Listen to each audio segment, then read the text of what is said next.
un peu dans les jambes. C'est toujours très intéressant de revoir un joueur technique devant parce qu'on sent qu'on en a quand même besoin. Donc, non, non, vraiment, très bien sur ça. Donc voilà au niveau des notes. Donc je sais pas ce que vous en pensez vous, n'hésitez pas à me le dire, si ça vous paraît cohérent ou pas. Moi, c'est ce que j'ai vu hier. Donc voilà, donc ça me paraît très bien. Donc pour faire le point, complet, donc aujourd'hui, Paris est donc deuxième du championnat, Ligue des champions.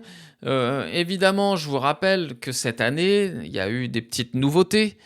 Les 2 premiers de la phase championnat de la Ligue des champions joueront tous leurs matchs retour, quart, 8e, quart, demi, retour à domicile.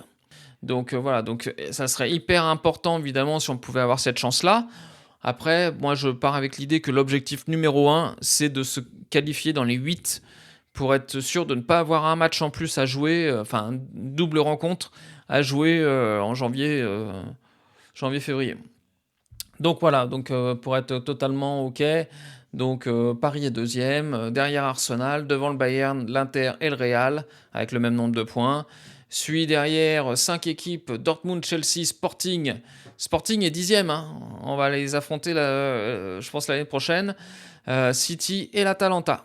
L'Atalanta est dixième aussi, hein. Donc intéressant, intéressant. Voilà, donc on a fait un petit peu le tour sur tout ça. N'hésitez pas à me dire ce que vous en pensez.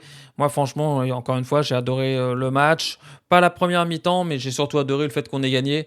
Si on avait perdu, je pense sincèrement que le discours aurait été complètement différent.